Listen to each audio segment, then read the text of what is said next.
to the Divorce Support Club podcast. Hello, good afternoon, everybody, and welcome to our Divorce Support Club at the end of March. This year is certainly flying past. Thank you, everybody, for joining us, whether you're watching live or whether you are catching up and listening to this on the YouTube channel, or if you've accessed it via one of the other ways that we're now promoting and sharing this club that we have. You'll also see that we are still asking for any feedback. If anybody has any comments that they do wish to make, please do share that with us. And as some of you will know, some of you may not, my name's Lauren Preedy. I'm the head of the Divorce and Relationships team at Ian Walker Family Law. And I run this club in conjunction with Claire, who will introduce herself at the moment, to offer a different supportive space outside of the usual remit of the legal advice that I'm giving. We've been running this now for how long, Claire? Year and a half. Yeah, and it's going to continue to develop and continue to be a supportive environment as we can make it, obviously respecting confidentiality. So welcome to you all, and I'll hand over to Claire to give an introduction to herself again. Thank you very much, Lauren. So yes, hi, my name's Claire Black, and I'm a specialist breakup and divorce coach. I work with clients through the kind of rocky seas of divorce and also way beyond that as well, to help them create new lives post-divorce. So I've set up the DSC with Lauren with an idea to provide a safe space where you can access a different, as Lauren said, a different sort of advice and a different kind of outlook on navigating that journey through your divorce. And today we're going to talk about boundaries, what they are and why they're important. You'll see at the bottom of the screen, if you're on the call right now, you can ask questions and answers by clicking on the Q&A, and that will then go through to Lauren and I, or you can press on the chat button and you can choose then whether to put a question perhaps either just to Lauren and I, or you can choose whether everybody can see it. Just bear in mind your name then comes up. That doesn't show on the video, just to reassure you. When we video this and we put it onto YouTube, none of the questions and none of the comments show up in that video. So it's completely safe and confidential here. The Divorce Support Club was founded so we can help you to concentrate on you, to become calm, get clarity, to focus on what you can control. And boundaries that we're going to talk about today is a really good example of something that you can absolutely control. See options and choices, and again, boundaries, it's all about choices because they'll be different for you, from me to the next person, to communicate them effectively and also to create a new and exciting life that suits you and is designed around what you want. So boundaries. First of all, what is a boundary? Well, a boundary is a guideline, a rule or a limit that you create for yourself to identify what kind of behaviours you're happy to accept from other people and how you'll respond when somebody steps over those limits. And Deepak Chopra compares them in a really nice kind of analogy to a screen door. And the screen door allows a cool breeze to come in, but it keeps insects and leaves out. And the screen door is yours to control. So you can choose whether you open it and how far you open it. And if you open it too far, then the leaves and the insects can all come in, and it can be a struggle then to close it again. And I really like that analogy because it's so clear and concise. And when you have healthy boundaries, that means that you can say no when you want to, and you can also have honest and open relationships. So you can communicate your boundaries, and you can also trust others. You know what you want, you can communicate it, and you can also accept it when other people perhaps say no to something that you've asked of them. So you value your own opinions and you don't compromise those values for anybody else. And there are different kinds of boundaries. I thought I'd just run very quickly through a few of the different sorts of boundaries that perhaps our listeners might want to think about. There's physical boundaries. So that's about personal space and touch. And that can vary according to the circumstances and the context and also the people. So it might be okay, absolutely okay, for one person to give you a hug in a certain context, and it might not be okay for a different person to give you a hug in a different context, or invading your personal space. I remember when I was a child, I had a friend who once went through all the drawers in my bedroom, and that really overstepped a personal sort of physical boundary for me. And then there are intellectual boundaries. So that is respect for other people's thoughts and ideas. Sometimes certain topics are appropriate to talk about in certain contexts, and sometimes they're not.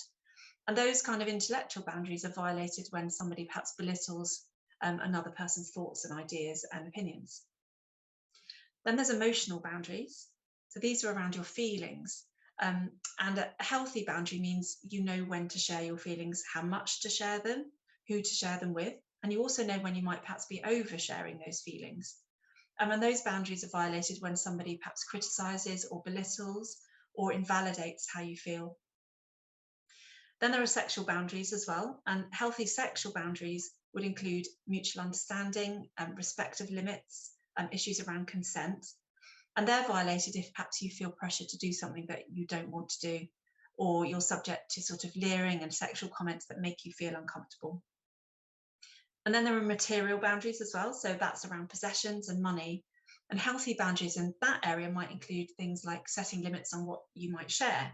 So for example, I might be willing to lend my brother some money, but I'm not willing to lend my friend next door who I know has lots of debt any money. And again, those boundaries will be different with different people, and they will be violated when someone perhaps pressurizes you to lend them money or to let them borrow a possession that you don't want to give them. And the last one I think is around time. So boundaries around time and how you use time. So healthy boundaries around time might include things like setting aside particular amounts of time for different parts of your life, for your work, for your home, for your partner, for your children, for your hobbies, all of those things. And they might be violated, for example, perhaps by somebody who's persistently late and wastes your time or demands too much time of you. And we can also violate our own boundaries. And I know that I have to be really careful on this one. The tendency for me as a self-employed person can be sometimes to just keep working. And sometimes I have to think, no, I need to put a boundary in place to keep myself under control and stick to my own boundaries. So those are the kind of areas that you might want to think about having boundaries in. And when you know what your boundaries are and you create them and you communicate them, it can be really empowering. And it enables you to know where you start and where the next person, where you end and where the next person starts. And post-divorce is a really good time to start to reevaluate some of those boundaries, particularly perhaps around relationships. So what does it feel like if you don't have those boundaries in place?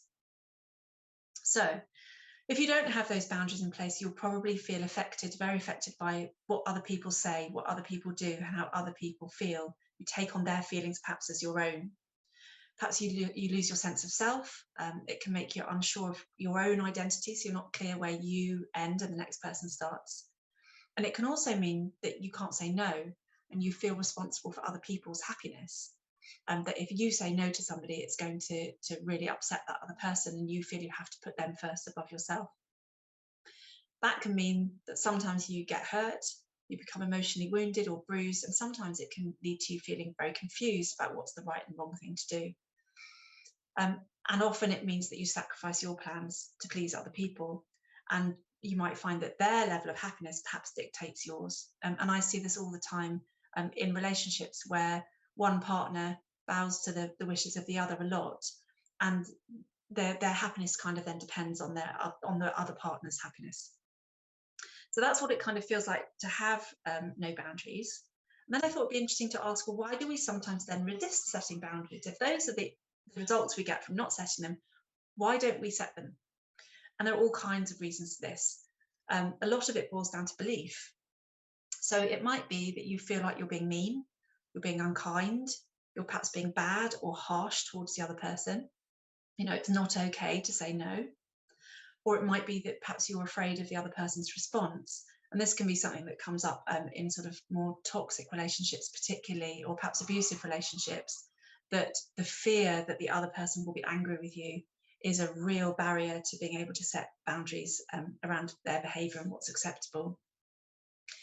It might be less than that. It might be I'm anxious about having a potentially difficult conversation, and I know that I fall into that category sometimes. I worry sometimes about if I have to say something that I know is going to upset the other person, and I might put it off for a while, but ultimately those conversations really do need to be had, and I've learned to tell myself that the sooner they happen the better. And also a lot of us are not taught to do this as a child, and so we don't have a model for how to set a boundary, and we believe perhaps it's too hard and it's something that we can't learn, but it absolutely is. And as a child, I remember especially my mum saying to me things like, well, sometimes you have to do something for the other person. And whilst that might be helpful on occasion, actually what it led to for me was a belief that I had to put my needs and wishes below those of the other person.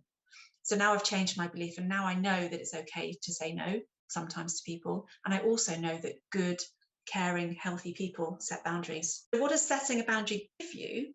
Well, it shows other people how to treat you. It can give you a strong sense of self. So it will give you self-respect. It will bolster your self-esteem. It will help you to take care of yourself. It gives you the ability to acknowledge and communicate your needs to other people. If you don't ask, you don't get was another message that I often got as a child. So actually putting that boundary out tells other people what you expect. It also enables you to take responsibility for yourself. You know where you end and the next person begins.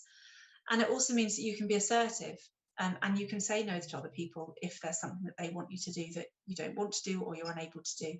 So you can set healthy limits. And ultimately, the real outcome is that it allows you to be yourself the way you really are and to be comfortable with that. So it makes the line between you and other people very clear, and allows you to retain a very strong sense of self. And there are no hard and fast rules in this, and we can create our own boundaries. Mine might not be the same as yours, Lauren, and they might not be the same as the next person. The other thing that I sometimes think as well is that actually when you say no to somebody else, it can be a gift to that person. If you enable somebody by always doing what they want, then you deny them an opportunity to change. Setting a boundary can make other people very conscious of their own behaviour, and it can give them the opportunity to do something different, which is quite a different angle to look at it from. So how do we go about setting those boundaries? It's all very well me waffling on about what they are, but how do you set them? So there are 3 steps. So you need to create them, you need to state them, and then you need to maintain them. So the create part is around identifying what shifts you'd like to make. So how do you do that? Well, often when a boundary is overstepped in your world, you get a feeling. It's a feeling, a discomfort. Something isn't right. So check in with yourself. Do I feel okay with this? If not, what would I prefer? And then that's the angle to go from. So identify what you don't want, and then ask yourself, what do I want instead? And then we'll go on to state that boundary. So when you state your boundary, make sure it's really clear, it's calm, it's concise, and you set out the consequence of what will happen if the other person oversteps it. Don't apologise for it and don't justify it. So make it very clear. And then the maintenance part is when you have to do what you said you were going to do. So if that person then steps over your boundary, you need to do what you said you're going to do and resist the urge to go back to that old habit that you had before. And I really appreciate this can be really scary the first few times that you do it. And maybe it's a really good idea to start small. But in order for the boundaries to work, you have to commit to doing what you need to do to uphold them. And I always think there's no such thing as failure, only feedback. So although it might feel awkward at first and unnatural, and you might get it wrong, anything that's worth doing well is worth doing badly to start with. And that's how you learn to do it better. So perhaps start small. And I think there are 4 things to remember here. So the first one is you're not responsible for the other person's reaction to any boundary that you want to set. If it upsets them, then that is their upset to deal with, not yours. What you're responsible for is communicating your boundary to them in a respectful manner. Also remember that they might react differently when you behave differently. So sometimes you can set a boundary and it will completely change the dynamic of a relationship. So some people will react badly when you try to set a boundary, especially if they are used to you doing what you tell them, what they tell you, or they're used to controlling you or manipulating you. They might react in a way that isn't pleasant. And sometimes you have to live through that and just keep reinforcing that boundary calmly, consistently. And also remember, you can't make them see or understand or change their thinking. What you can do is set out your boundary clearly and state what you're going to do. So make sure that the consequences you're setting are actually within your power to do. It might take time to set in, and it's a work in progress. So, keep trying. So some that might come up particularly in the context of a separation I won't respond to emails containing personal attacks. I will only respond to questions about arrangements for the children. It's very clear, very concise, and it's totally within your power to do. I won't tolerate being shouted at. If you continue to shout, I'll leave the room. I won't read emails that you send to me during working hours, but I will reply once I'm free. Or I need time to think and reflect before I make a decision, and I'll respond to you once I've been able to do that. Then I had a thought about, I was thinking about other boundaries that you might want to set in perhaps, more ordinary situations. So other examples, some boundaries around time, for example. I've noticed that you're often half an hour late when we make an arrangement. And although I really love seeing you, next time I'm only going to wait for 15 minutes before I go home. Or we need to leave at 10:15 in order to arrive at the airport on time. If you're late, I will leave without you. And I've done that myself. And it's amazing how that only happens once. It never happens again. And then although this commitment is important to me, I can only manage to give one evening a week to it. That's another time one. And then perhaps something like, no, I won't be lending you any more money. Although I care about you, you need to be responsible for your finances, and I'm responsible only for mine. Notice that you state it, you leave it, and it's very much about what you can actually do. So I'm not asking the other person to do anything differently, other than behave differently in a way that I'm going to respond differently, if you see what I mean. So I'm just stating what I'm going to do if they continue to do what they're doing already. So don't be threatened to do anything that you aren't actually prepared to do. Really important one, that, because then you reduce the power of that boundary. If you find it really hard to do, practice with a friend, do some role play, even practice in front of a mirror. And the more you practice, the more comfortable it will become over time. So yeah, so that's kind of my thoughts around boundaries. And I wonder whether, Lauren, you have anything else that you want to add? And if anybody's got any questions, please do pop them in the chat or the Q&A, or any comments, or anything we can help you with. All the kinds of work I deal with on behalf of clients that are divorcing, separating, that have got children issues, it comes up all the time within those relationships, within family dynamics. A couple of things that I did pick up on as well that often will come up is the tone of solicitors' correspondence. Yeah. And this is where I'm a collaborative solicitor. I'm the chair of Somerset Resolution, and the ethos of that type of practice, of which a lot of family lawyers do subscribe to as well and have trained in the same way, is the ethos of respect and dignity. And to try to help people resolve things and not to raise conflicts. However, some people's writing style can be very emotionally charged, could be, in my opinion, inappropriately raising tensions, and also not focusing on things that do need to be resolved. So one of the discussions that I do find myself regularly having with clients is to not rise to the bait, if I can put it in that way, and to realize that I see these letters all the time. So of course I'm used to seeing that type of formal, somewhat on occasion aggressive approach that some solicitors do have. But again, to reflect on what you've just said, Claire, and about the fact that that's not about you. That's about the person writing it. That's about an issue they may have. They may have gone through a traumatic time themselves, and it's triggered something in them, and that's why it's prompted them to write in a certain way, which isn't helpful to the current situation that we may be dealing with. But it is a bit like sticks and stones may break my bones, words will never hurt me, as in it's, and a lot of that attitude or tone that's upsetting, I do try and encourage people to try to look past that and focus just on the factual parts, or whatever it is we actually need to deal with. And I also sometimes have to take a step back if I receive correspondence that makes me perhaps cross for some reason, or I irritated, or somebody has breached a court order, or a solicitor I think has not acted in a way that they should have. And it's linking back to your think and reflect. Yeah, it's to not jump to respond to something. And I think that especially over the last couple of years since we've had the lockdown and everything has gone even more digital and focused on immediate communication. And especially since the cost of stamps has gone up again, I think communication in the post is going to disappear entirely in the not too long future. Is to not feel that you have to respond to things immediately. Have that time, that space is so important, and that is something that I take from these conversations we've had on boundaries as being one of the important things in the people that I'm helping deal with.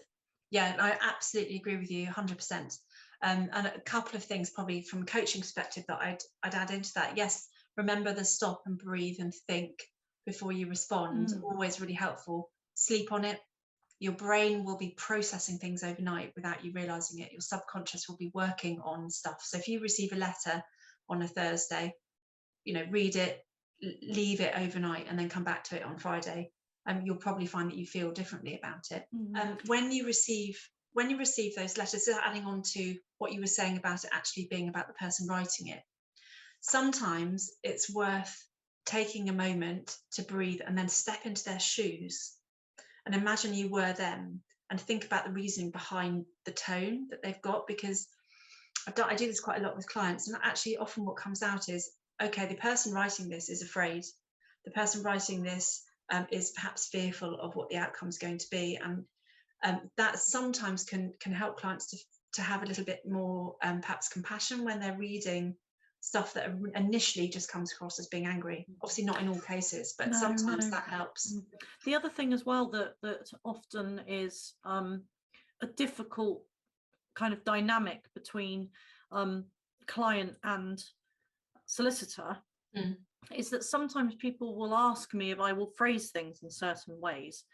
I have the experience and the confidence to say to my clients, I don't think that's the right thing to do. My suggestion would be we say it in this way.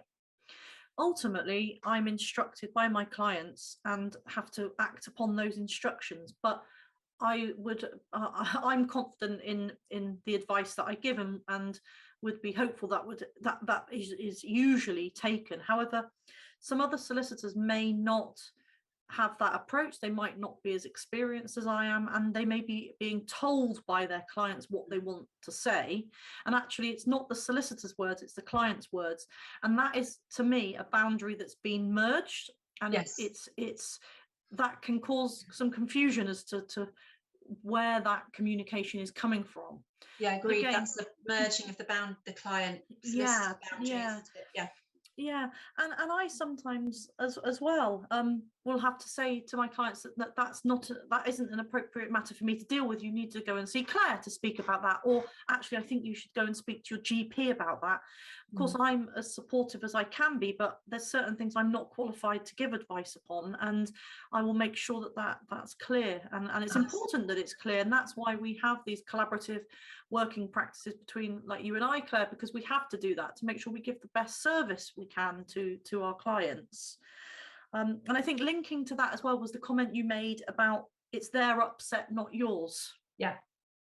And that's a really, we're all we all are human beings, and of course we have these feelings, and especially if you've been in a relationship for a long time, all different kinds of reasons. If you've been in a relationship for a long time, if you've been in a domestically abusive relationship where you've always had to answer to the other person, or you have felt like you've always got to do things the way they say things should be done, then it's easy to fall back into patterns of behavior.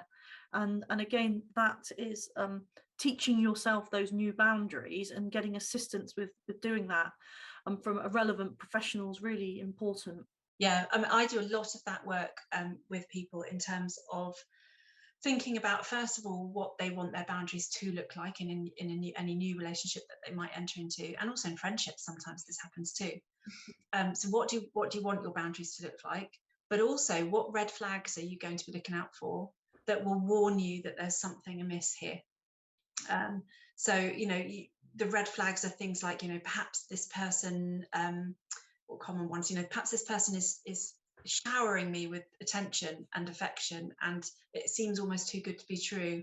Well, quite often it really is sometimes. and perhaps take a step back and give it some time and experiment with putting a boundary in place and see how the other person responds to it.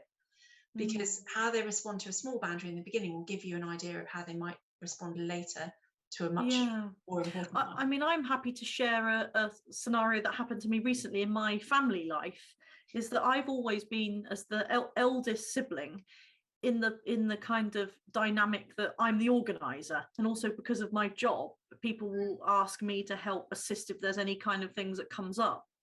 And I ended up in a situation in my family the other day where someone was asking my opinion about something, and I could see that it might put me in a situation where I might have to lie to the other person. They didn't want me to they said, well, if you get asked about that, I'd like you to say this. And actually, you want to try and protect everybody. That's often a human reaction that we all have. But I really, I was pleased with myself, because it can be hard to do. I said, no, I'm really sorry, but I'm not going to say that. And it's really kind of, and the other person accepted it. So you think you're going to get one reaction sometimes, but you're not. And I think when you say that, to kind of visit this and maybe practice it, I think that we all have those thoughts in our mind that that this may happen, but actually it may not.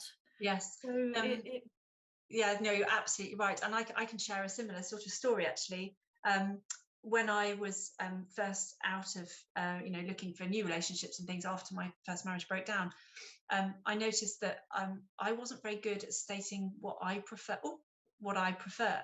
So I wasn't very good at, if somebody said to me, would you like to go for a meal tonight? What kind of meal would you prefer? Do you want a Mexican or do you want a curry?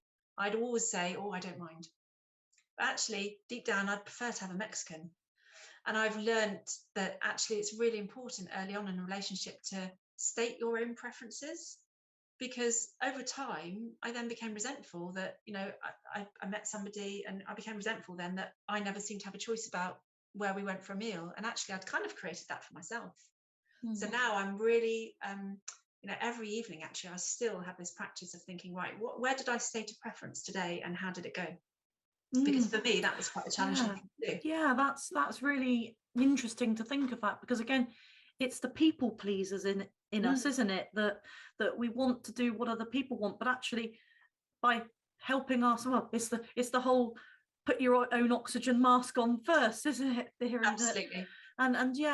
But these things are hard to do if you're not used to doing it.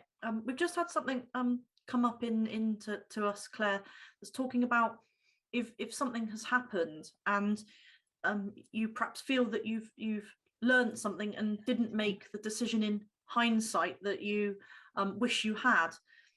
And I think that actually with boundaries, sometimes in my experience, sometimes it's difficult to know, and actually you may set a boundary and something isn't quite working correctly. And actually that boundary does need to be moved. It might not be, it could be a changing dynamic, is in my experience, Claire. And also I think that if you are then exploring moving forward from something that may have happened in a relationship, you have to revisit those boundaries to see whether it actually is going to be either safe for you, or whether actually it could cause you more distress as you do move forward.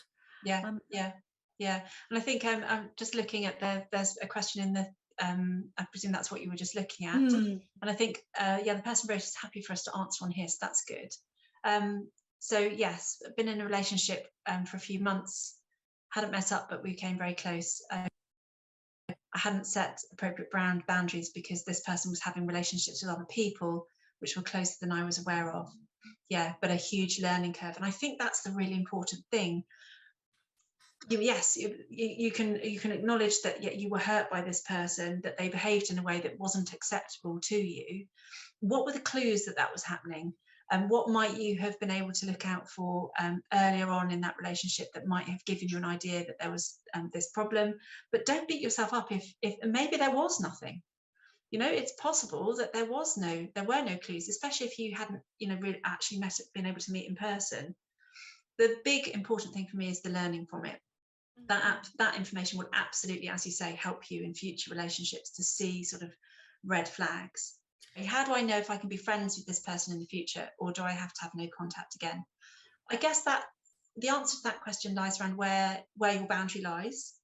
Are you happy to put yourself back in the situation of being at risk with this person who you know has let you down before? It's a very personal question. Personally, I probably wouldn't go back into a relationship of any kind with that person again, because they really overstepped my trust. But if you do choose to be friends with them again, then think really clearly about what your boundaries around that friendship are, and what you will do if they're overstepped, I think is the advice I'd give. Yeah, it's a really difficult one, and well, we could dedicate however many ongoing hours to the issue of trust and how, and we each have a different opinion on if somebody does breach trust, how you move forward from that in different types of relationships. And actually maybe that's something that we can actually deal with in another session, Claire. I can think straight away of lots of things in my mind that come up in the work I do, that we could focus on those issues surrounding trust. But yeah, I think that from the point of view of us as human beings and us trying to live the best lives we can and move forward from things that may have happened to us, is that yes, you've just got to do the best with the information you have at that time, and if later something else transpires, you could only have done the best you could with the information you had, say 6 months ago. You can't then look back and regret something because you didn't know. So I hope that that's helpful for the person that's raised that, and hope that it that the issue of boundaries can give some thoughts on moving forward. I think what you just said about, we all doing the best we can with the resources we have available is a really important thing to remember. There's no point beating yourself up about something that happened a year ago that you didn't know about, and couldn't have known about. And the other one that always strikes me is something I used when I was talking through the slides as well. There's no such thing as failure, only feedback. So, if you view yourself as having failed through that, then you can beat yourself up over that and so on and so forth. But actually, if you take it as feedback, what can I learn from this? How can I use this going forward? How can I use this in my future relationships? And what boundaries would I like to set, having learned from my previous experiences? Then you're getting something really amazing and wonderful out of that mistake, if you want to call it a mistake, which I think is really helpful. The other thing I wanted to add just before we run out of time is in relation to deadlines, which I know slightly changing from the theme of boundaries, but linked in a way, and I'll explain why. Is that the work that I deal with my clients inevitably has a lot of deadlines. Some of those deadlines may be voluntary deadlines that have been agreed, that between solicitors we may say, well, let's provide that information by then, and then we know that we can progress. Other deadlines may be court-imposed deadlines. The difficulty with family law is sometimes things don't go quite according to plan, and sometimes things can't be filed on a deadline for whatever reason. I mean, in the financial context, you may be waiting for a third party to provide some information, and there's been a delay, and COVID has caused an awful lot of delays with an awful lot of service areas. But also even with the situation where we may have a statement, if there's a child issue that we're dealing with and the court's expecting statements to be filed, but then one person may at time feel not able to actually engage with that at the moment, so there's going to be a little delay. It's really important that you talk to us about that, because a lot of the time a small delay is not going to make any difference at all to the progress of the matter. And the way that I always view it is the courtesy of letting the other solicitor know the reason why, that there may be a reason caused because of something out of your control. There may be a reason caused just because actually we're really sorry, it's not going to be done for today, but we will do it for 2 days' time. So that's something people often worry about, kind of timetables like that. And actually I want to make sure people realize they should openly communicate about it, because it's usually not an issue with family cases. And the other thing as well, it goes back to other solicitors' communication, is that sometimes you get very demanding things written in letters, which I read and of course take it with a pinch of salt. But of course, to a client that's not used to receiving this kind of information, it can be like the other solicitors demanding that they get a reply by 4 o'clock today. Well, sorry, no, because my client's at work, I'm in court for 2 hours. It's not going to happen, and it's an unreasonable expectation. But again, that goes back to the boundary issue of that's their problem, not ours. And actually, sometimes, yes, things are urgent and do need swift replies, but actually that's a conversation that I will have with my client, and we make a decision about that. We have our boundary about when we're going to respond to things, and it's about not being bullied into doing something by somebody, because they have to respect our position. Yes, absolutely. Yeah, sometimes you're going to have a clash of boundaries, and then it's about communication, isn't it? Communication and sometimes compromise, sometimes not. There's another question popped in actually, Lauren. So somebody's asking about, in a new relationship, if the other person, for example, cancels on you because they put their family before you, so their boundaries aren't very good with their family. Yes, so I wish this person would get better boundaries. Okay, so I think that in this situation, perhaps it's time to have a conversation, and it's time to set out a boundary of, when you put your family before me consistently, I feel whatever it is you feel. I feel, I don't know what words you'd use to describe it, but use your words. Can we talk about how we go forward with this?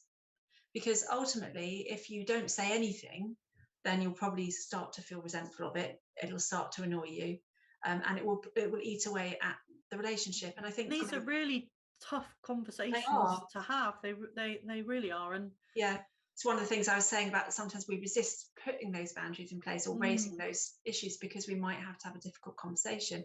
But perhaps this other person doesn't realize you think that way. Perhaps their underlying belief is, we should always put our immediate family first. Perhaps that's a belief they took forward from childhood. I sometimes they don't question it. I sometimes have this come up when I have clients who have family members come with them to appointments, or they may be on calls with them, and I have to be really careful that the client is not being led by somebody in a way they don't want to be. And I can sometimes I've got a lot of experience of seeing different family dynamics, and I have to really make sure that I take the client's instructions, but that can be really difficult for them. And they will sometimes say to me, out of earshot of the other person, well, my mum wanted to come along to this. I didn't really want her to, but I didn't like to say no. So but you can take your time with these things. I think I would also say as well, Claire, that there might not be an immediate solution to these things, and ultimately it's being brave to say that, especially with a new relationship, that actually if it isn't meeting your expectations, or it's crossing boundaries that don't match your boundaries, then actually it may not be the right relationship to be in. And I said, and that's exploring things we've talked about before, as to what are your red flags, and what are your non-negotiables, isn't it? Yeah. And I it's the other thing that struck me just now was, to raise this conversation early on is always a really good idea. And yes, this person may be acting kindly in putting their family before you, but if it really matters to you, then it's worth saying really early, and it's worth kind of raising that, because they, as I said before, they may not be aware. They may have a totally different belief system. They may not object to you raising this as a boundary in the first place. It may actually be one of those occasions where, by not raising it, you're not challenging them. They're continuing to go on in the same way that they always have done, without thinking that there's anything they could even do differently. So you're kind of, in a way, taking away their opportunity to do something differently by not raising it. Or they may just not be very nice. Indeed, but by not raising it, you won't find out. The only way to find out is to actually raise the issue in a a kind and gentle way if need be. And it might be that you just need to think of the one perfect sentence to sum it up, and then see what their reaction is, because they have choice over their reaction. And you have choice then about what you do as a result of that. So I think it's thinking about exactly how you feel, where the boundary is that you'd like to have in place, and what you will do if that doesn't happen. Yeah. Does that help? I hope so. One of the other things I've just thought about as well, Claire, because we're coming to the end of the time in a moment, is we have in one of our sessions before touched on changes that may happen as people move forward in coming out of relationships. But maybe we could combine it with talking about trust. We could talk about a new relationship dynamic as well. I think we've touched on that in one of the other sessions, but maybe we could have a focus, because I sometimes find that, especially if there is protracted legal proceedings going on, and at the moment, unfortunately, there is still massive delays with the courts if court action is needed.